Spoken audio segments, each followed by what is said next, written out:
안녕하세요, 이영재입니다. 무더위가 사라지고 선선한 가을이 온다는 처서가 찾아왔습니다. 그리고 가을과 함께 우리의 호프 박주희 씨도 돌아왔습니다. 환영합니다. 네, 지난주 녹화와 이번 주 녹화 사이에 날씨가 많이 달라진 것 같아요. 한낮에는 더운데 밤 공기는 진짜 달라졌잖아요. 그래서 저는 개인적으로 여름보다 쾌적한 가을이 더 설레거든요.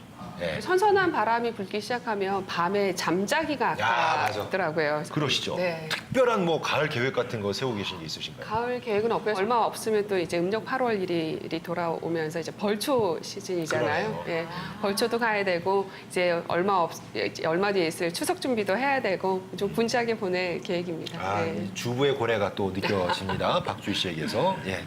저는 책을 좀 많이 읽고 싶다는 생각을 하는데 요새 좀 정신이 없어서 가능할지 모르겠어요. 또 사실은 곧 그 10월이면 제2공항 기본계획고시 요 절차를 앞두고 있잖아요. 그래서 사실 조금 지금 9월에 한참 여러 가지 어떻게 도민들의 의견을 모을까 이런 데 좀 고민을 많이들 지금 좀 하고 있는 와중이라서 이게 가능할까 이런 생각도 합니다. 그래도 가끔은 좀 평안한 순간도 보내셔야겠습니다. 예, 다들 멋진 가을이 되길 기대하면서 우영판 뉴스로 오늘 시작하겠습니다. 화면 함께 하시죠. 의료 인력도 모질되고 매번 적자의 시두에가 한 서귀포 의료원.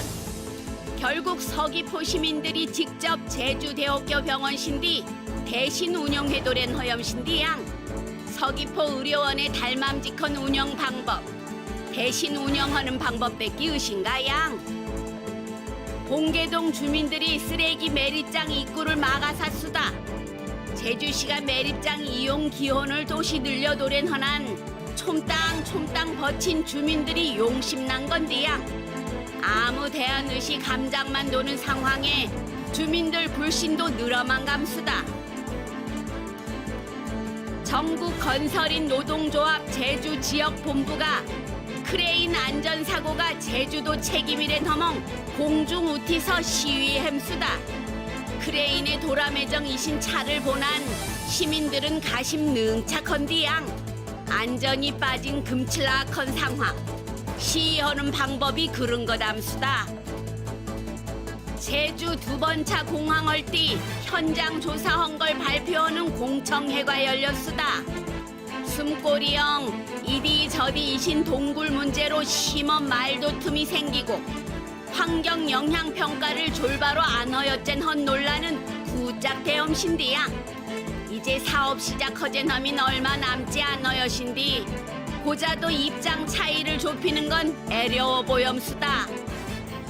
자, 서귀포 의료원을 제주대학교 병원에서 위탁 운영하게 하자 하는 움직임이 확산되고 있습니다. 시민들까지 나섰더라고요, 은영 씨. 네, 지금 위탁 운영에 대해서 시민들이 먼저 좀 이야기를 하고 서명운동까지 전개가 되고 있는 상태예요. 8월 말까지 진행을 하신다고 하는데요. 그 전에 우선 7월 한 달간 서귀포 시민들 대상으로 좀 진행한 설문조사가 있어서 요거를 좀 말씀드리면 도민들께서 어떤 이유로 이런 것들이 전개되고 있구나를 좀 아실 수 있을 것 같은데요. 서귀포 시민 500명의 전 연령층의 설문조사가 좀 진행이 됐었는데요.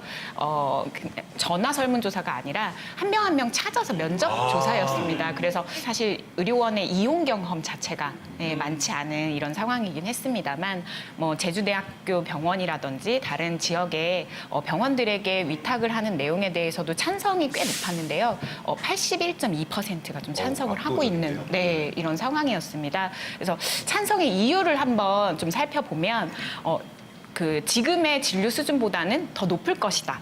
라고 하는 기대가 71.7%, 그리고 그동안에 좀 많이 문제가 좀 제기가 됐었던 여러 가지 진료 과목이라든지 의사 부족이라든지 이런 공백이 메워질 것이다.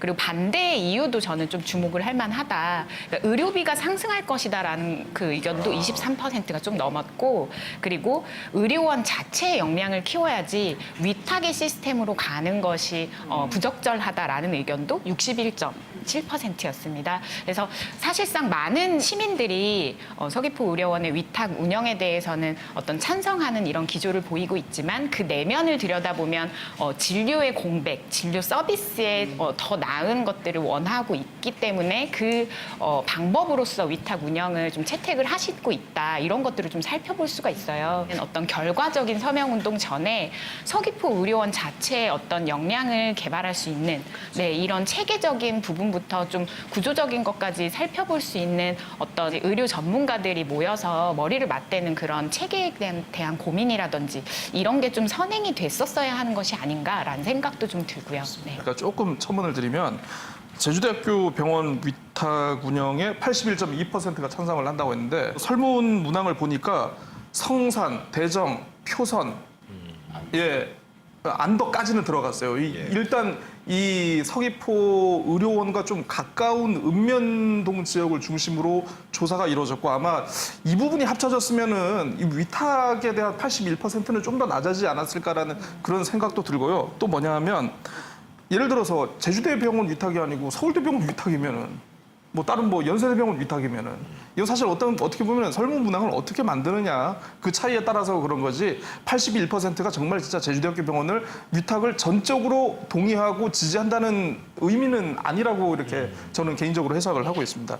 제주도 전체적으로 우리가 종합병원하고 병의원, 뭐 특수병원들 합치면은 총 827개가 있는데요.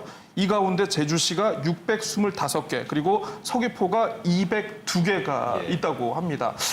숫자로만 보면 뭐 그러면 인구 비율도 따지고 보면 뭐 나쁘지 않네 이런 생각이 드실 수 있는데 이게 의료 인력수를 보면요 격차가 엄청 더 벌어져요. 전체 이제 그 제주도 전체적으로 뭐 의사 그리고 간호사 해서 이제 뭐 예를 들어서 의사만 보면은 제주시에 885명, 서귀포시가 162명, 간호사는요 제주시가 2021명, 서귀포시가 351명. 격차가 엄청 격차가 차이가 납니다. 그래서 그 항상 우리가 알고 있는 서귀포 의료원의 인력난 이게 어제 오늘 일이 아니고요. 지금 서귀포 의료원 같은 경우에는 이제 내과하고 외과 등 총 17개 과가 있고요. 병상도 그나마 이제 증축을 해가지고 288개 병상이 있어요. 하지만 의사가 37명밖에 안 됩니다. 과장이 1명밖에 없는 과도 있어가지고 그 과장님이 개인적으로 뭐 출타를 가거나 휴가를 가거나 다른 일이 생기면 세미나를 참석하거나 그러면은 진료를 볼 사람이 없습니다. 사실 어떻게 보면 서귀포 의료원의 위기는 서귀포 의료원의 불씨는 인력난이다. 이렇게 볼 수 있는데 서귀포 의료원장께서 지난해에 이제 한 신문기고에 이런 표현을 쓰셨더라고요. 그러니까 중학생한테 아무리 야단을 쳐도 어떻게 중학생이 대학생의 역할을 할 수 있겠느냐. 이런 표현을 하셨는데 이게 참 정말 맞는 표현인 것 같아요. 그래서 오래전부터 좀 개선이 필요하다라고 해왔던 사안인데 그 양윤경 시장이 100일 취임 기념 그 기자회견에서도 탐라대 부지에다가 제주의료 전문대학원을 유치함과 동시에 그 서귀포 의료원에 대해서는 위탁 경영을 추진하겠다 이렇게 했었고요. 그리고 그 제주공공보건의료지원단이 그 8월 말까지 적정 운영 인프라, 운영 인력과 뭐 운영 단가 이게 꼭 제주대학교 위탁 체제의 장단점 이런 걸 분석하기로 했고요. 여기서 나온 결과에 따라서 이제 제주도에서는 그 근거 규정을 마련하고 그리고 효율적 운영 방안을 수립할 계획이라고 이렇게 추진하고 있는 상황입니다. 위탁 운영 사례 중에서 1987년에 보라매 병원이 이게 서울시립병원이었는데 이게 서울대 병원에서 이제 위탁 운영을 했잖아요. 그 이후에 의료의 전반적인 수준이 굉장히 획기적으로 개선됐다고는 하거든요. 그러니까 위탁 경영을 통해서 이제 개선을 하고 서귀포 의료원의 질 좋은 그런 병원으로 개선할 여지는 충분히 있다고는 보이고요. 2001년 이후에 우리나라에서 그동안 한 10여 년이 넘게 이런 지역의 적자 의료원들이 위탁 운영 체계로 돌려지는 이런 것들이 거의 10여 년이 넘게 이런 현상들이 있었어요. 사실은 이런 곳들이 대부분 결과들이 좋지 않았습니다. 실제 의료비가 상승하거나 실제 뭐 이렇게 위탁 과정에서 분쟁이 있어서 지역의 어떤 골칫거리 이렇게 좀 됐었고 위탁 의뢰를 했었을 때 150억을 내면 위탁을 받아줄게. 네. 이런 형태로 이제 딜이 의료 서비스를 가지고 이런 식의 어떤 거래 조건들이 얘기가 되면서 지역사회에서 굉장히 좋지 않은 영향을 좀 끼쳤던 이런 사례들이 있어서 저희가 이런 것들을 좀 참고해야 되지 않나. 이 의료원의 어떤 적자 운영이라든가 뭐 고액의 의사 연봉, 뭐 의료 서비스에 대한 부분, 불친절에 대한 부분들은 매해 지적이 되는 부분이에요. 예. 아마 다른 지자체의 의료원들도 똑같이 지적이 되지 않을까 그렇겠습니다만. 싶습니다. 예. 그리고 이 제대병원 위탁 경영에 대한 부분들도 여러 차례 좀 시도가 됐었는데 진척이 안 돼서 이제 시민들께서 이렇게 발벗고 나섰는데요. 그 지난해 혹독한 그 행정사무감사 이후에 서귀포 의료원에서 사과 입장을 밝히면서 몇 가지 내용을 덧붙였어요. 일단 서귀포 의료원에는 CT와 MRI 등 1,515점의 의료 장비가 있고 정신과도 개설이 돼서 운영 중에 있고 특히 또 뭐 대장 내시경 이런 경우에도 2017년도에 988건 그리고 5,000건 이상의 내시경 검사를 이미 하고 있다. 그리고 또 심장 초음파, 심혈관 조형 검사, 심혈관 시술도 하고 있는데요. 심혈관 시술의 경우에는 1,000건이 돌파를 했다라고 또 이렇게 발표를 했어요. 또 전년 대비 입원 환자가 계속 12%씩 늘어나고 있고 의료 수익도 계속 늘어나고 있다. 그럼에도 불구하고 이제 신뢰받지 못한 부분에 대해서는 사과를 하면서 앞으로 더욱 노력하겠다라고 밝혔습니다. 그 서귀포 의료원이요, 2013년도에 굉장히 노후된 시설을 BTL 사업으로 굉장히 말이 많았습니다만 BTL 사업으로 360억 원을 투입을 해서 새롭게 단장을 했어요. 그러니까 외형을 그렇게 갖추고 나서 당연히 내부적으로도 부단한 노력을 계속 이어져 왔다고 저는 생각이 들어지고 그렇기 때문에 이번 설문조사 결과에서도 서귀포 의료원을 이용해 본 분들이 70%가 만족한다라고 나왔어요. 그리고 이용하지 못한 이용해 본 적이 없는 시민들은 10%가 원하는 진료과가 없고 일단 가면은 만족하는데 네. 과가 없으니까. 네, 8%는 의료원을 믿지 못해서이기는 합니다만 대다수를 차지한 18%는요 주로 거리가 멀어서였어요. 그러니까 이걸 과연 서귀포 시민들이 이용하고 있지 않다라고 볼 수 있는가? 그리고 이 만족도에 대한 부분들도 우리는 좀 집중해서 볼 필요가 있다라고 보여지고 무엇보다 중요한 건 서귀포 시민들께 신뢰받는 공공의료 서비스의 제공이겠죠. 이제 그것을 이제 높이기 위한 방안으로 이제 제대병원 위탁이 나온 것인데 위탁 반대하시는 분들의 어떤 이러한 부분들, 뭐 의료비가 상승된다, 그리고 의료원 자체의 역량을 키워야 된다라는 부분들은 저희가 굉장히 주목해야 할 초점이라고 생각을 합니다. 뭐 이번 타당성 그 결과 조사가 이달 안에 나오긴 하겠습니다만 저는 제대병원 위탁을 논하기 전에 서귀포 의료원의 진료 서비스를 높이기 위한 최선의 노력을 어떻게 기울여 왔는지 그리고 도대체 문제가 어디에 있는지에 대해서 면밀하게 검토를 하고 그 문제점들을 해결하기 위한 혁신적 개선 노력이 선행되어야 된다라고 봐요. 그러니까 예를 들어서 제대병원과 의료원과 보건소가 같이 모여서 뭐 공공병원 협의체를 구성을 해서 서로 교류하면서 보완하는 어떤 이러한 시도들이 저는 우선적으로 이루어져야 된다라고 봐지고요. 서귀포 의료원만큼은 적자에 대한 부분들이 조금 더 크더라도 좀 실질적으로 좀 예산을 좀 막대하게 좀 지원을 하는 부분들이 좀 더 적극적으로 좀 고려가 돼야 되지 않나. 그것이 우선이다라고 좀 보여집니다. 다른 것도 아닌 건강과 생명 직결되는 문제 아니겠습니까? 지금 어쨌든 서귀포 의료수는 어떤 방식인가를 떠나서 업그레이드 돼야 하는 거는 분명히 맞는 것 같습니다. 예. 두 번째 뉴스 보겠습니다. 지난 19일 봉계동 주민들이 쓰레기 발입을 저지하는 일이 있었습니다. 협의 끝에 일단 쓰레기 대란 막았고요. 그래도 계속 걱정이 남아 있을 것은 반복이 될까 두렵다는 거는 변함이 없는 것 같은데요. 예. 지혜 씨 어떻습니까? 아마 다들 그런 경험 한두 번씩 있으실 겁니다. 아마 집에서 쓰레기 버리길 때 종량제 봉투에 이렇게 담아가지고 버리시죠. 그러니까 저도 이제 종량제 봉투에 쓰레기를 담고 이제 버리는데 가끔 이제 좀 고민을 좀 해요. 쓰레기를 더 담을 수 있을 것 같은데. 좀 한번 눌러볼까? 맞아요. 꾹꾹 눌러요. 야, 더 잘못 담았을 거 담으면 담다. 혼나요. 더 담았을 거 담다. 꾹꾹. 그러다가 결국 터지죠. 예.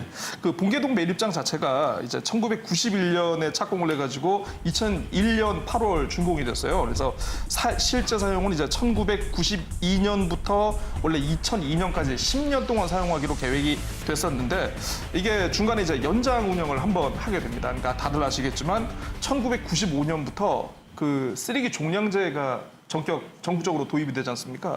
그러다 보니까 매립되는 쓰레기가 갑자기 줄어든 거예요. 그래서 원래는 2002년까지 써도 될 것 같은데 매립되는 쓰레기가 줄어드니까 아하, 이거 좀 더 써도 되겠구나 해서 첫 번째로 운영 기한이 2011년까지 연장이 됩니다. 그때 연장은 이해할 만한. 예, 그러니까 이때는 이해가 되는데, 근데 뭐 다들 아시겠습니다만 이제 점점 이주 인구도 많아지고 그 관광객도 많아지고 그 개인적으로 배출하는 폐기물도 많아지면서 폐기물 발생량은 증가하고 그 북부 광역 소각 시설이 생각만큼 제대로 돌아주질 않아요. 가동을 해주지 않다 보니까 매입량이 또 점차 증가를 해가지고 두 번째로 2016년까지 연장을 하기로 했습니다. 예. 그리고 지난해 8월 17일 주민대책위하고 제주도 그리고 제주시가 3자 협약을 통해 가지고 야 이번에 진짜 마지막이야. 2011년 10월까지만 쓸게. 그 대신 그 이후에는 우리가 딴 데 할 수 있게끔 그 색달동에 음식물 처리 시설을 준공을 할 테니까 그때까지만 좀 참아줘 했는데 지난 6일이었죠. 제주시가 그 대책위 이 예. 봉계동 주민들한테 야 미안한데 그 예산 때문에 좀 늦어질 것 같아. 한 1, 2년을 좀 더 써야 될 것 같아. 라고 하니까 주민분들이 그거를 이제는 참지를 못하신 거죠. 그렇죠. 이게 완벽하게 이거는 행정의 잘못이 있다고 봐야 되지 않겠습니까? 주민들한테 막지는 말아달라라고 사과를 했습니다마는 글쎄요 이제 뭐 사과의 진정성을 떠나가지고 어떻게 행정이 이렇게 플랜 B도 없이 뭔가 사업을 할 수가 있는지에 대해서는 참 안타깝습니다. 예. 그걸 왜 이제 얘기를 하냐는 거죠.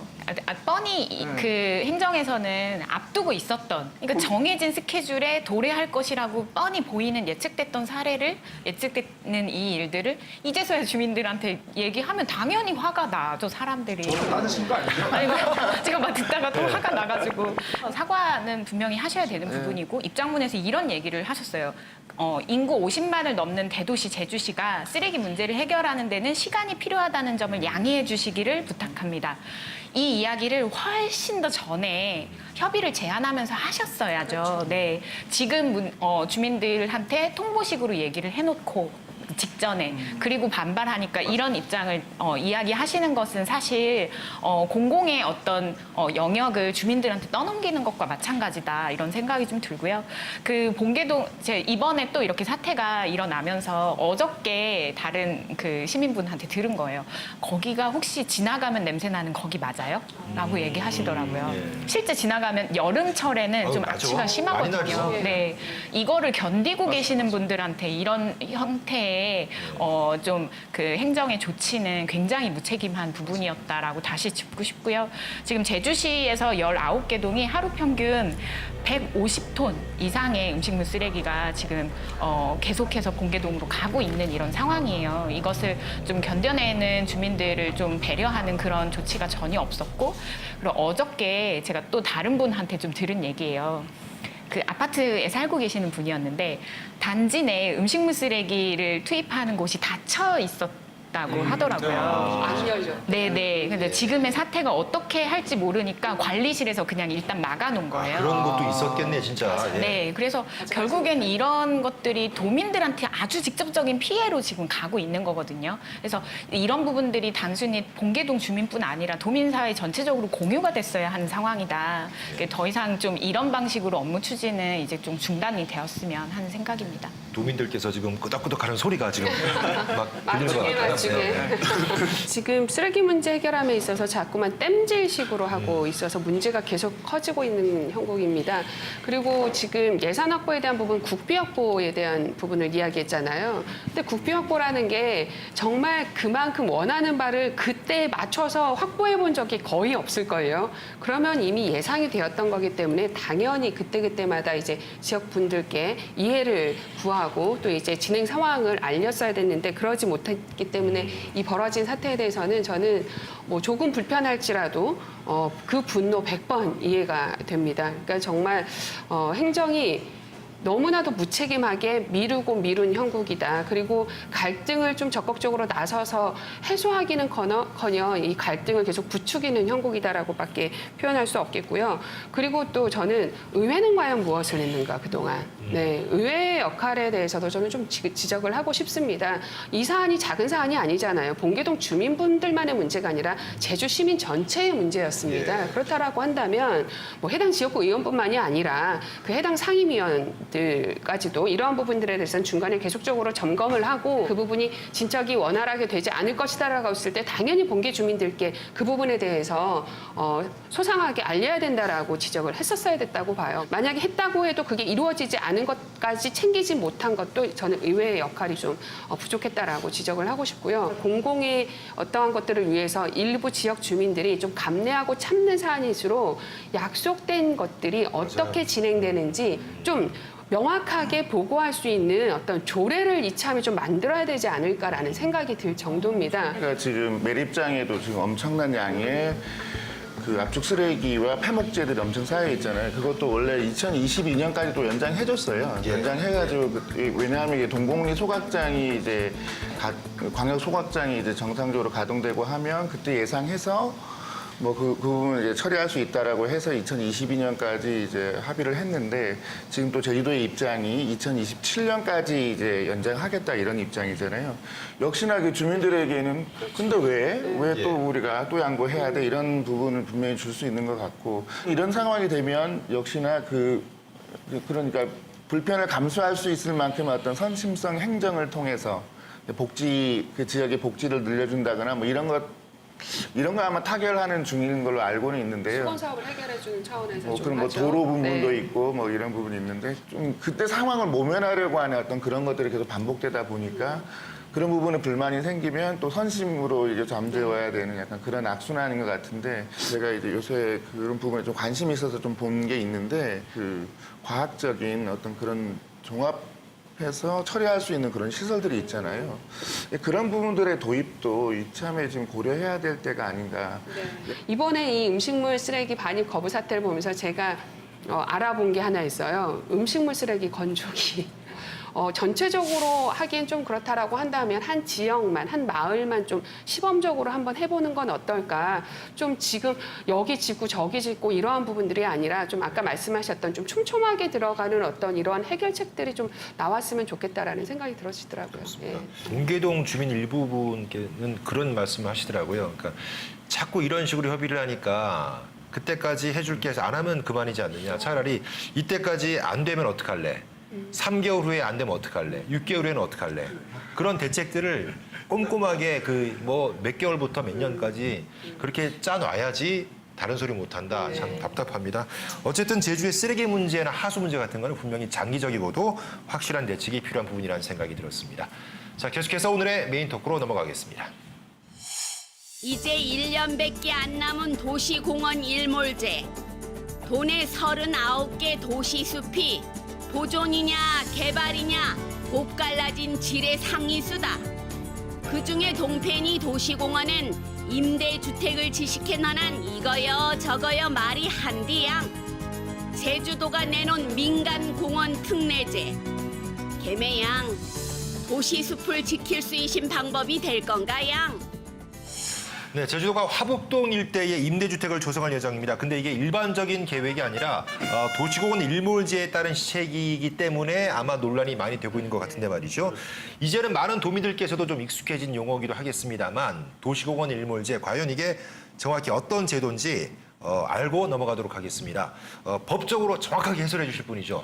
네, 고재환 씨, 뭡니까 이게? 현재 이제 지정된 도시공원의 경우에는 대부분 국공유도 많지만 거기에 사유지도 굉장히 많거든요. 도시공원으로 지정된 상태에서 후속해는 행정위가 없으면 뭐 건축행위도 제한되고 뭐 이러잖아요. 그래서 1999년에 헌법소원을 제기된 그 부분에 대한 사건을 판결하면서 도시공원뿐만 아니라 도시계획시설의 장기 미집행 그런 부분과 관련해서 그 과도하게 장기간을 미집행한 상태로 두는 것은 소유권의 이게 본질적인 부분, 그러니까 재산권을 항상 제한할 수 있는 건데 공공복리를 위해서.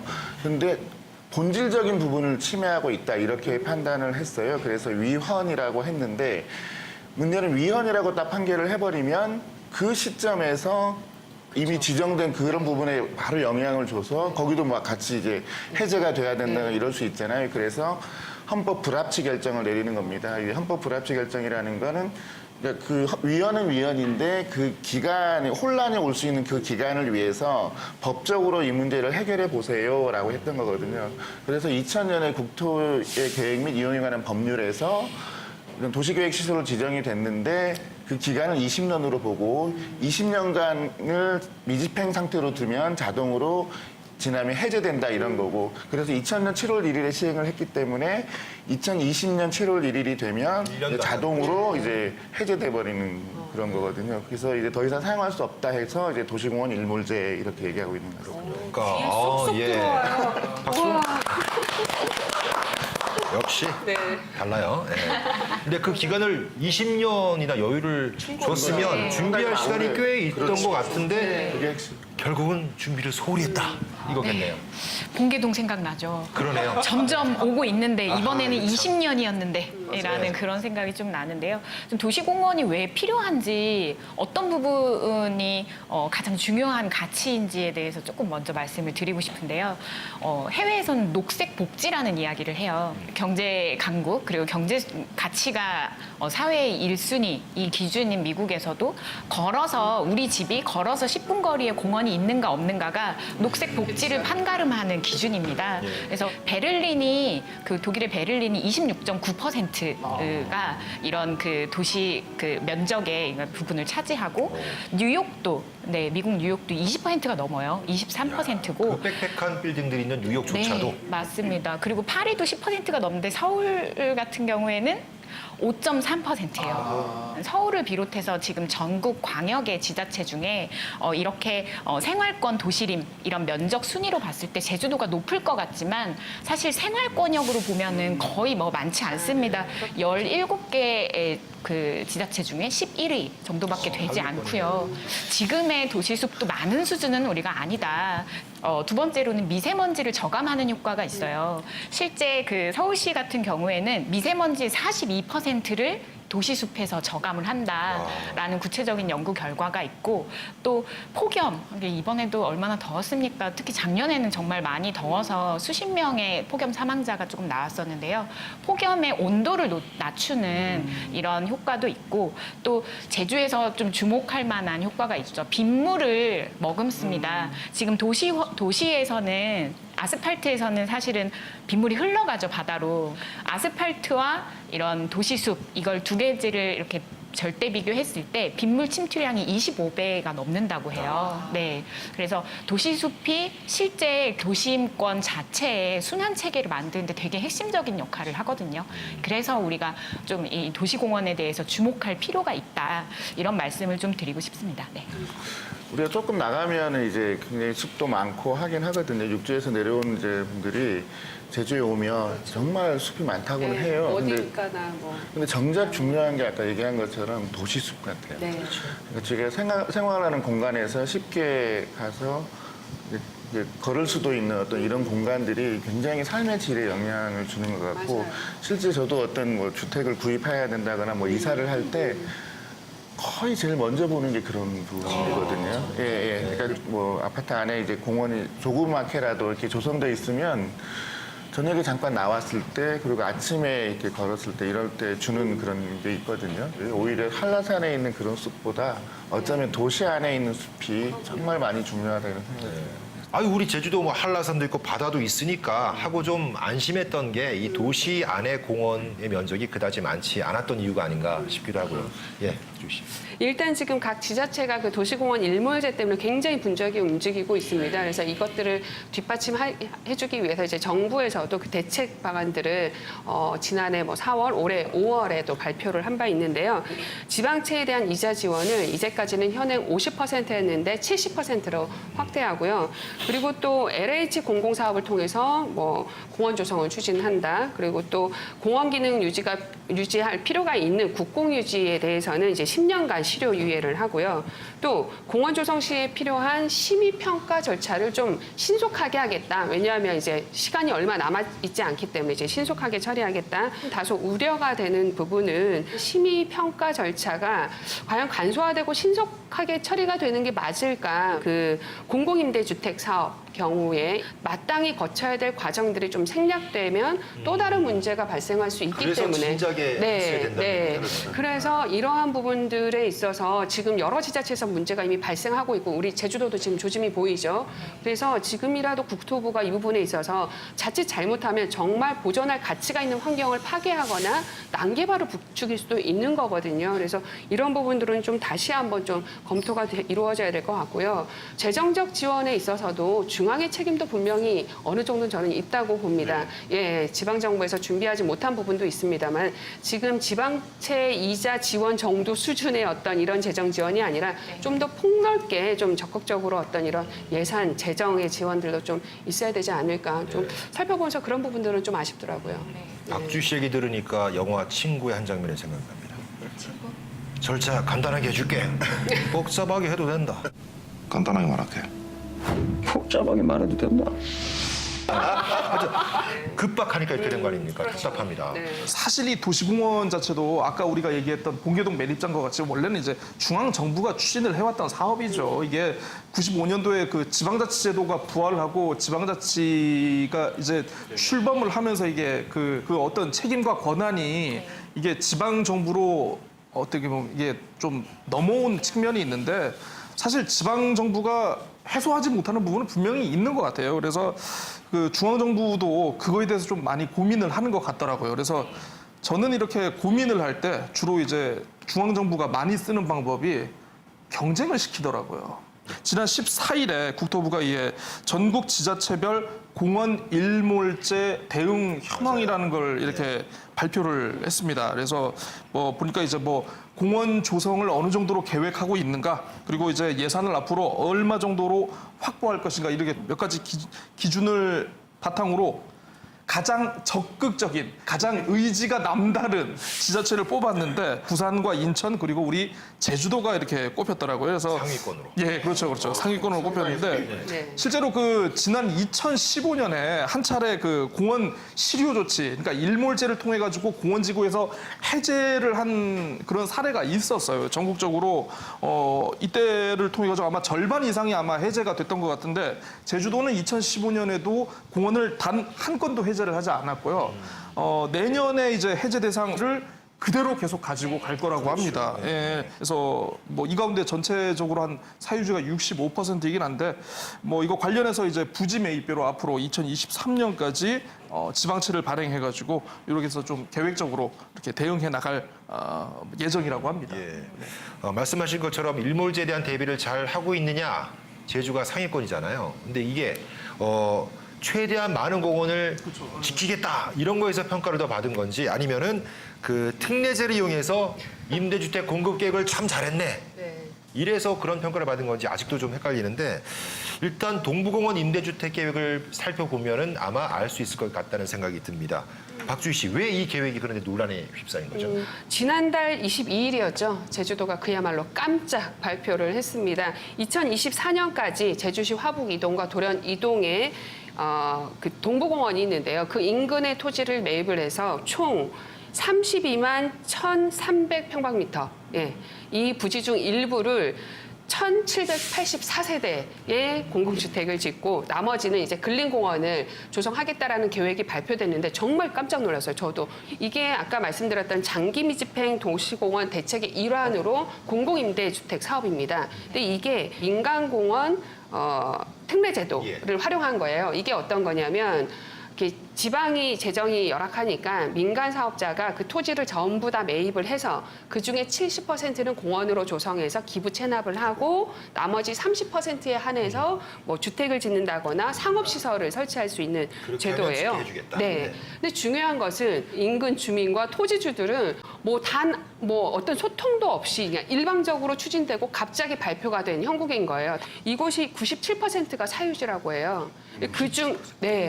그중에 예, 그 중에 농지가 54%, 임야가 38%인데요.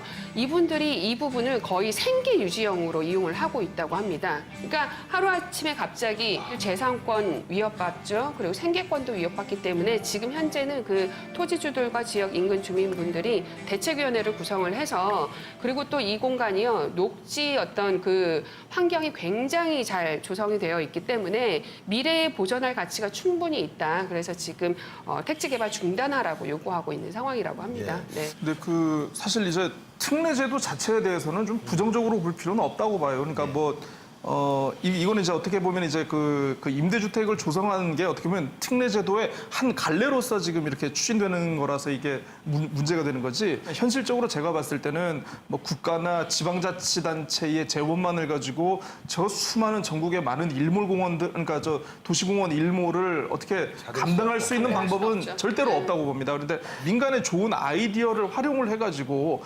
공원의 일정 부분을 유지를 하면서 어떻게 보면 지역 경기도 좀 활성화시키고 지역도 좀 건전하게 좀 자극을 할 수 있는 그런 방법이 좀 필요하지 않은가 싶은데, 그러니까 미국에 보면 이런 사례가 많이 있더라고요. 컨저번시 파트너라고 해가지고 민간 공원 개발 단체라고 있습니다. 여기는 이제 주정부라든가 시정부라든가 이제 연방정부가 인증을 한 그런 곳인데요. 여기는 합법적으로 공원 개발 사업을 할 수 있는 곳이라고 해요. 그래서 그러니까 뭐 사업체라고 해서 우리가 흔히 얘기하는 뭐 난개발 이런 이미지가 아니고 정말 공원 개발에 대해서 전문가도 많이 있고 그 충분한 경험과 어떤 그 발전 계획을 이제 펼칠 수 있는 그런 것들을 통해 가지고 이렇게 그러면 환영하죠. 이렇게 된 경우도 굉장히 많다라고 하더라고요. 저는 뭐 도민들이 실제 주주로 있는, 그러니까 도민주를 가진 기업 혹은 어떤 협동조합의 형태, 그 지역에서 그 도시공원을 지키기 위한 어떤 이런 자발적인 부문의 이런 투자, 이런 부분으로 진행이 된다면 저는 그런 것들은 한번 진지하게 고려를 해볼 필요가 있다라는 생각이 들고, 제가 조금 아쉬웠던 부분은 사실 도시공원 같은 경우에는 워낙에 예견이 됐던 부분이라서 제가 작년부터 도의회에서 어떤 부분들이 있는지 계속해서 좀 살펴보던 차였어요. 근데 좀 아쉬운 부분은 이런 임대주택 특례제도를, 그러니까 특례제도 중에 이런 임대주택을 짓는 방법이 있다라는 이런 제언 외에는 구체적인 어떤 방금 그 말씀하셨던 부분이라든지 이런 아이디어가 진행되고 있지 않아서 그런 부분은 좀 많이 아쉽긴 했어요. 네, 그리고 그런 임대주택 부분이 계속 정말 사업화되는 이런 과정들을 보면서 사실 조금 도민들의 정서와는 조금 떨어져 있는 부분이 아닌가. 지금 제주에서 임대주택이 굳이 필요한가? 모 공기업에서 만든 그 임대주택 굉장히 커다란 그 임대주택 오피스텔 빌딩이 있어요. 최근에 지어진 건데 거기 입주가 신청이 그렇게 많이 안 돼서 다 입주가 되고 있지도 않거든요. 월세 10만 원, 20만 원 수준의 아주 저렴한 가격이 아니면 사실상 지금 경쟁력도 없는 이런 상태다. 그렇다면 무엇을 위해 진행하는가 저는 좀 고려해야 되는 것이 아닌가 생각합니다. 네. 토지를 수용해야 되는 문제가 생길 수 있는데 수용하려면 예산이 너무나 많이 들기도 하고 해서 제주도가 뭐 행복주택, 뭐 공공임대주택 그 부분에 대한 일정한 공약들이 있었잖아요. 아마 그 부분과 관련해서도 약간 그런 부분도 분명히 있는 것 같아요. 이게 방점을 어디 찍느냐 문제이기도 한데 마침 뭐 이게 그걸 해소하고 약간 일거양득의 약간 그런 부분이 아닐까 이런 생각도 드는데 어쨌든 기본적으로는 이걸 최선은 아니라고 볼 수는 있겠지만 약간 뭐 고육지책 내지는 뭐 차선 내지 차선이 아니라면 고육지책 뭐 이 정도로 봐야 하지 않을까 이런 생각이 듭니다. 도시공원 일몰제가 제주만의 문제가 아닙니다. 아시다시피. 그래서 다른 지역에서도 지금 심각한 현안으로 두고 머리를 맞대고 있을 텐데 어떻습니까? 지열 씨, 그 다른 지역 좀 보면 민간 특례제를 좀 보완하거나 다른 길을 찾는 그런 곳들은 없었나요? 그러니까 저도 이제 이제 부산의 사례를 좀 이렇게 소개를 해드릴까 하는데요. 사실 이제 결론부터 말씀드리면 소통과 협의와 진정성만큼 좋은 무기는 없는 것 같다. 그런 것 같아요. 그래서 부산 해운대구의 그 해운정사라는 절이 있습니다. 그러니까 뭐가 유명한 절이지 이렇게 검색을 해보니까 기본적으로 땅을 많이 가지고 있고요. 그 장지공원 총 6만 930제곱미터 가운데 이 절에서 거의 한 3만 제곱미터 절반 정도를 이렇게 갖고 있었습니다. 그래서 부산시가 이제 이 사찰과 이제 조계종측과 협의를 해가지고 도시공원을 유지하기로 이렇게 최종적으로 최근에 이제 합의를 했습니다. 대신 해운정사가 이 사찰이 직접 이 도시공원 시설 사업자 지정을 받아서 이 안에 이제 산책로도 그대로 이렇게 하고 시설도 꾸미고 해가지고 이렇게 하기로 했다고 하는데요. 어쨌든 사찰 측에서 뭐 사찰의 기본적인 재산입니다만은 이걸 가지고 이렇게 뭐 어쨌든 시가 행정이 하고 있는 도시공원에 통 크게 같이 참여를 하겠다 이렇게 협의를 해가지고 이렇게 뭐 큰 문제 없이 좋은 사례로 이렇게 넘어갔다고 합니다. 소통이 잘 된 네네. 정말 그런 사례겠고요. 박주희 씨는 혹시? 연장선상의 이야기인데요. 대전 월평공원 갈마지구 민간 특례 사업의 경우인데요. 추진이 발표되자마자 찬성과 반대가 약간 팽팽했어요. 근데 이제 이 부분에 대해서 월평공원 공론화위원회가 구성이 돼서 이제 수기 과정을 예. 거치고 나니 이 반대가요 2배가 넘는 60%의 결론이 나서 결국에는 도시계획위원회에서 심의하는 과정이 부결이 됐고 이제 대전시가 이 부분을 환경공원으로 다시 이제 조성을 하겠다라고 정책이 바뀐 사례가 있습니다. 지금 제주도의 이 동부공원, 동부도시공원 역시 지금 그렇게 추진이 되고 있는 부분이잖아요. 전혀 공감대 없이 어떤 그 소통 없이 추진되고 있고 오동봉공원, 중부공원도 지금 계속 검토가 될 예정이기 때문에 지금이라도 지금 일방적으로 밀어붙이기 식이 아니라 이 소통, 공감대 그리고 공론화 과정이 반드시 필요하고 지금 시간 이미 있었고 재정도 분명히 있었습니다. 우리 부동산 해가지고 열기 때 얼마나 돈이 많았습니까? 예. 그 돈 다 어디다 썼습니까? 여기다 썼어야죠. 97%가 사유지기 때문에 힘들다. 이건 정말 말 그대로 핑계고 그 피해는 고스란히 지역 주민들한테 안겨주고 있다고 저는 보기 때문에요. 이 부분들 예산이 얼마나 들더라도 지킬 건 지켜야 된다라고 보여주고요. 뭐 이게 하나의 보완책이라면 보완책이 아닌가 생각을 합니다. 예. 그렇군요. 아까 은영님께서 이제 그 우리 제주의 숲 면적에 대해서 잠깐 얘기를 해주셨잖아요. 17개 중에 11위. 그 보니까 그 WHO가 권장하는 그 숲 면적이 있대요. 1인당 숲 면적이 한 사람당 원래 9제곱미터. 네. 9제곱미터 정도 돼야 되는데 그 도시공원이 계획대로 이게 추진된다면 이게 한 1인당 16제곱미터까지 이렇게 많이 늘어난다고 하더라고요. 제주 도민들의 삶의 질, 숲과 관련된 어떤 삶의 질이 이 도시공원이 계획대로 정상적으로 추진되는가 여부에 달려 있다고 해도 이게 과언이 아닌 것 같습니다. 저는 약간 이게 어쩌면 직업적으로 약간 좀 본능적으로 이런 사안이 나오면 그 이익을 형량하게 되더라고요. 거의 대부분 그래. 한쪽으로 추진했을 때 발생할 수 있는 불이익과 추진하지 않았을 때 얻을 수 있는 이익이나 뭐 이런 걸 자꾸만 형량하게 되거든요. 그 실태, 근데 사라봉 같은 경우에는 그걸 어떻게 개발하겠어요? 그건 또 불가능하잖아요. 그거는. 그러니까 이용 실태. 근데 지금 우리가 문제되고 있는 동부공원은 물론 공원으로서 이제 유지해야 되는 어떤 가치도 있지만 제가 알기로는 실제로 거기를 우리가 쉽게 이용하고 뭐 이렇게 산책하고 뭐 이런 공간은 저는 아닌 것으로 알고 있거든요. 그러니까 이참에 개발을 하되 70%의 공간을 그야말로 도시 공원으로 지정하게 하는 쪽으로 앞으로 그쪽에 좀 감시의 눈이 그쪽 가면 어떨까? 70%를 확실하게 하자. 확실하게 그 부분을 해서 그건 확실하게 해야 돼요. 해야 되고 그리고 또 그 세대 주민들만 이용하는 공간이 돼서는 안 되는 것이고 당연히 그 인근의 주민들이 함께 이용하되 도시 공원으로서의 기능을 완전히 갖춰가게 하는 쪽에 포커싱을 해서 이 제도를 한번 시행하는 게 어떨까 이런 생각이 드네요. 알겠습니다. 자, 시행까지 1년도 채 남지 않았습니다. 걱정이 참 큰데요.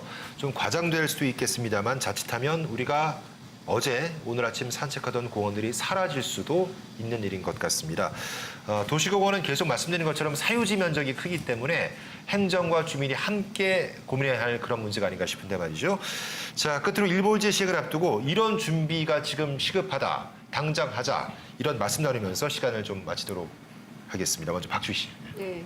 시간이 없다고 당장 하다 보면은 체할 것 같고요. 뭐 지킬 건 지켜내면서 이제 좀 차분하게 좀 준비를 해나갔으면 좋겠고요. 행정뿐만 아니라 중요한 것은 숲길 걷는 건 우리입니다. 예. 이 숲길의 주인은 바로 우리 제주 도민분들이기 때문에 우리 도민분들이 조금 더 이 부분에 대해서 좀 관심을 갖고 들여다보는 것도 하나의 또 우리가 함께 준비해야 될 자세가 아닌가라는 생각이 들어집니다. 난 거의 막다른 길에서 이렇게 하다 보니까 급하게 뭔가를 해야 되고 뭐 이런 것들이 막 쏟아져 나오는 것 같거든요. 만약에 해제된다 하더라도 그 토지 소유자와 충분한 협의를 통해서 좀 기간을 조금 연장하더라도 충분한 어떤 협의 과정 그리고 그런 절차적인 문제는 다 짚어가면서 시행해야 되는 게 맞다라고 생각이 들고 도시 계획과 관련된 그러니까 뭐 여러 가지 다양한 견해를 가진 정말 전문가들이 제주는 또 특별히 또 환경이 굉장히 중요한 지역의 가치를 표방하는 데이기 때문에 앞으로 향후 제주가 어떻게 가야 할 것인가에 대한 어떤 전문가들이 모인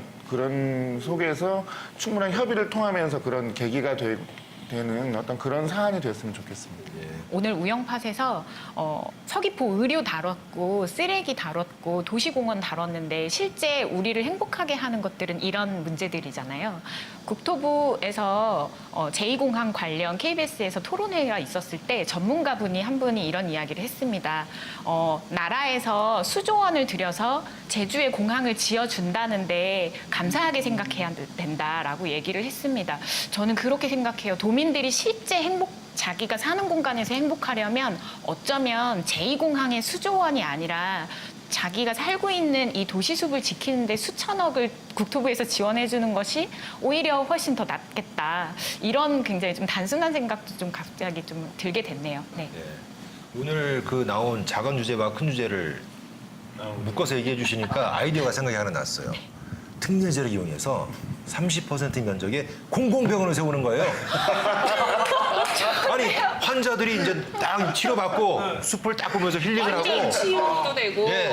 여러 어떻습니까? 가지요. 네. 네, 너무 좋네요. 죄송합니다. 아니 많은 사람이 찾아올 것 같아요. 네. 실제로 실버타운. 그 산림청이 이제 지난 100년 동안 그 제주의 그 숲의 어떤 면적을 이렇게 조사를 했는데 100년 사이에 지금 3배가 늘었다고 해요. 3배가 늘었는데 그 중에 이제 40% 정도가 우리 마을에 하나씩 있는 그 흔히 수백 년 된 그 폭낭들 있지 않습니까? 폭낭들이 어떻게 보면 그 씨앗을 전파하는 이렇게 저 어떤 부모나무의 역할을 했다라고 하는데 보통 우리가 이제 어떤 나무라든가 숲의 경제적 가치에 대해서는 우리가 당장 보이지 않으니까 뭐 저거 하는 거 뭐 되겠어라고 이렇게 생각할지는 모르겠습니다만은 도민들이 직접 이 안에서 경험하고 있는 어떤 숲의 가치 단지 경제적 가치를 떠나가지고 이게 어떤 지역을 위한 공동체를 위한 너무나도 많은 가치를 우리가 실제로 보고 있잖아요. 그래서 좀 어떻게 보면 도시공원도 좀 이런 식으로 좀 접근을 해보면은 좀 도민들의 공감대도 얻고 좀 창의적으로 좀 뭔가를 추진할 수 있지 않을까. 그래서 좀 행정의 분발을 촉구하는 바입니다. 알겠습니다. 자, 네 분 오늘도 수고 많으셨고요. 나가서 식사하시고 도시공원에서 산책이나 한번 하고 들어가시면 좋을 것 같습니다. 저희는 다음 시간 다시 인사드리겠습니다. 감사합니다. 안녕히 계십시오. 우영.